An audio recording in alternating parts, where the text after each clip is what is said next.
Sa likod ng maskara, akala may astig. Naglalakad sa kaya tila ba'y may malaking dick. Sa isip niya siya'y tunay na hari, pero sa bawat hakbang siya'y parang nagiging junkie. Laging di malabo, buhos sablay ang galaw. Sa CCTV siya'y malinaw, nakitang-kita. Wow, walang utak, walang diskarte. Bobong kriminal, anong nangyari? Bobong kriminal, bakit ka ganyan?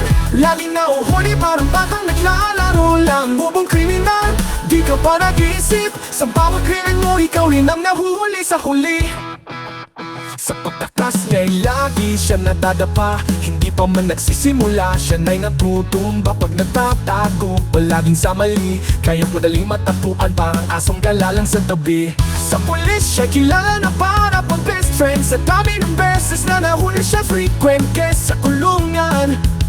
Walang utak, walang diskarte. Bobong kriminal, anong nangyari? Bobong kriminal, bakit ka ganyan?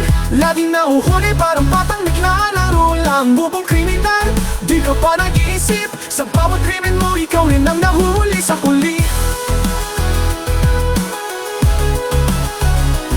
Bobong kriminal, di ka pa nag-iisip. Bobong kriminal, anong nangyari? Bobong kriminal, bakit ka ganyan? Laging nahuhuli, parang batang naglalaro lang. Bobong kriminal, di ka pa nag-iisip. Sa bawat krimen mo, ikaw rin ang nahuhuli sa huli.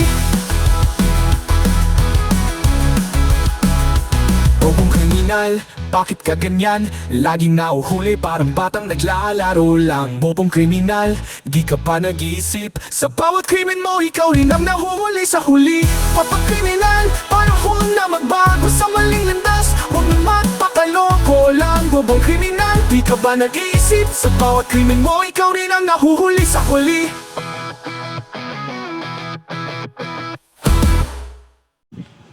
Yun! May sinabi na naman tong mapanlait na tiyonggo na to. Pakinggan natin siya. Let's go. Ni Dr. Mahar Lagmay, Executive Director ng UP Resilience Institute and NOAA Center. Hindi dike ang solusyon sa baha. May mas epektibo at murang solusyon kontra baha, lalo na ang nararanasan lamang minsan sa isang buhay. Ang huling konsiderasyon nga raw ito. Una, dapat daw maibalik ang forest cover na nawalan itong nagdaang 2 dekada. Oy, direct. Naintindihan mo ba yung number 1? Ha? Basahin ko. Maibalik ang forest cover. Yung forest cover, yun yung mga puno. Mga puno na nasa bundok, dapat daw maibalik. Di ba yan yung pinagtatawanan mong pagtatanim ng puno na ginagawa nung sinasabi mong si Fiona? Di ba yan yun? Ba't hindi ka nag-react dyan? Ba't hindi ka nag-react dyan sa number 1? Hindi ka nag-react kasi masusunog yung mga dati mong video na pinagtatawanan mo yung mga nagtatanim ng puno. Ha? I-react mo nga yan, yung number 1 na yan. Julul. Dapat magkaroon ng retention basin na pwedeng imbakan ng tubig. Dapat may flow through o maraming mini dams. Dapat may mga rainwater harvesting. Yun nga At mga pumping station para... Yun nga yung gusto ni Pangulong Bongbong Marcos eh. 'Di ba? Yung mga dam, mga tawag dito, yung rainwater harvesting. Yan nga yung sinasabi ni Pangulong Bongbong Marcos na iipunin natin ang mga tubig, baha sa magitan yan. Tingnan mo, doon ka lang nag-react sa dam, sa rainwater harvesting. Kasi nga, sunog ka dun sa number 1 eh. Yung pinaka number 1 na dapat gawin sa mga bundok, ano? Magtanim ng puno. Bobo. Meron pa siyang sinabi dito eh. I-debunk natin. Let's go. O sabihin na natin, kaya pala itong mga DD shit hindi maingay para i-post si Sara. 'Di ba? Hindi kasi makatulong si Sara, hindi kasi makapunta si Sara kasi nasa bakasyonan pa. 'Di ba? O ito pakita mo direct, no? palakpak. Kami ay apoy na hindi mapatay, hakbang ng matapang, sabay-sabay sigaw ng bayan, lumaban na. Yun. Sabi ni Direk, si Sara Duterte daw, nasa bakasyon, habang may bagyo, habang may kalamidad ang Cebu. Kaya, ikikritik niya. So, let's go. O ngayon, di ba, DD shit? Kasi, halimbawa mga kaiksena, kung si Pangulong Bongbong Marcos gumawa nito, ay sigurado, nako, mula ingrown hanggang ulo, hanggang ingrown, ang gagawing fake news at banat ng mga DD shit kay Pangulong Bongbong Marcos. Ganun talaga mangyayari noon, Derek, Frederick, wag ka nang magtaka.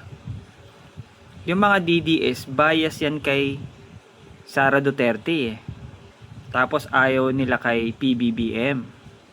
So, kung si PBBM ang gumawa niyan, habang may sakuna sa Cebu, tapos nagbakasyon siya, kabi-kabi lang batikos talaga ang makukuha niya. Normal yun. Kasi bias sila eh. 'Di ba? Katulad nitong ginagawa mo. 'Di ba? Bias ka kay PBBM. 'Yun ang bias mo eh.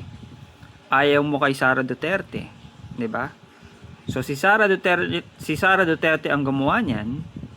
So, galing sa'yo, kabi-kabi lang batikos ang matatanggap ni Sara Duterte.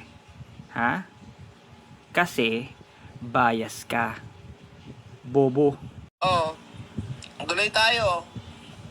Yan di ba? Happy pa siya Sesaya sarap buhay Source, trust me bro, na naman si Meow Meow. Diyos ko. Yan, di ba? Wow. Sino kaya itong kasama niya? Totoo ba yun na nasa beat si Fiona? Taragis na yan, sarap buhay. Pero yung ulaga, sinasabi na nauna daw yung bigay na ayuda. Meron ako nakikita na truck na na galing daw Davao. Sabihin na natin, sige kung meron. Pero sinabi naman to ahead pa ilang days pa bago dumating yung bagyo 'di ba? 'Di ba? Binabatikos mo din. Batikusin mo. Ha? Batikusin mo pa. Itodo mo pa. Derek Frederick. Lastly, meron pa siyang isang topic. Tapos may nagta-topic din nito sa TikTok. May nakita akong isa o dalawa na video na ganito rin yung topic sa TikTok. Bago lang. Yung isa matabang lalaki. Script nyo ba yan, Derek? Ha? Yan ba yung utos na script sa inyo? Ha? Derek? Frederick? Napaka-basic, no? Na bumilib yung may-ari ng Kamuning Bakery, bumilib yung mga tao kasi may libreng pandesal.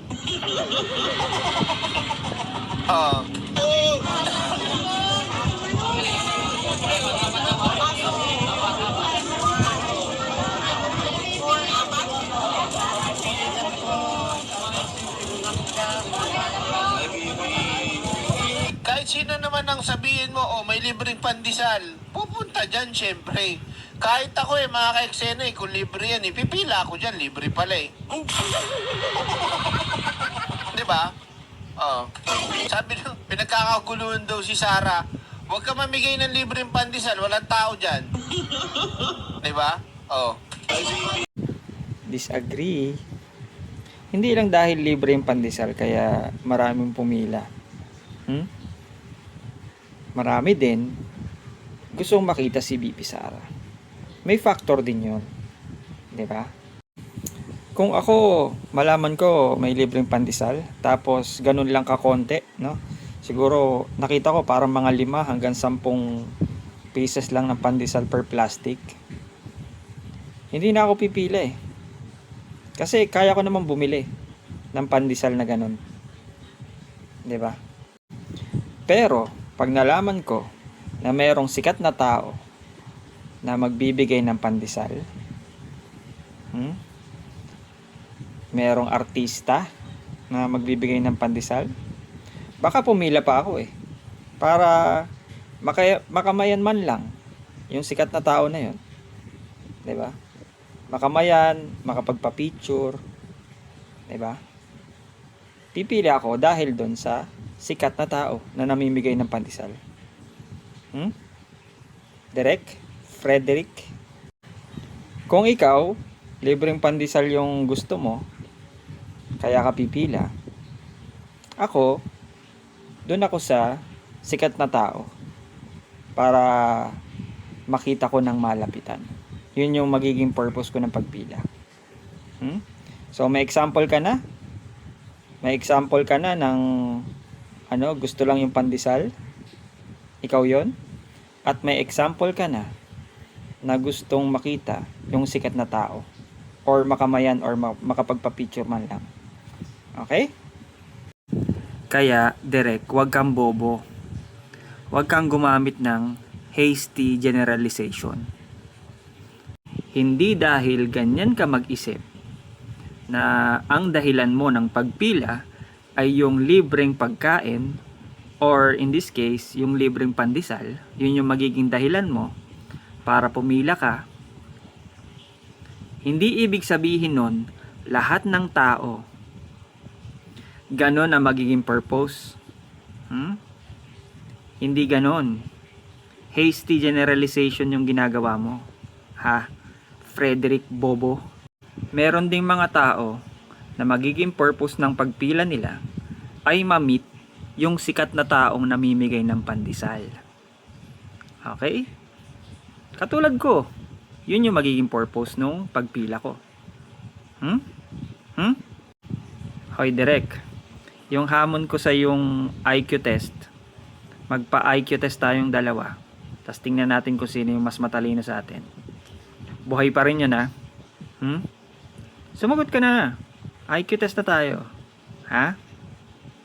Derek, Frederick. Yun. So, yun lang guys. Good morning and God bless.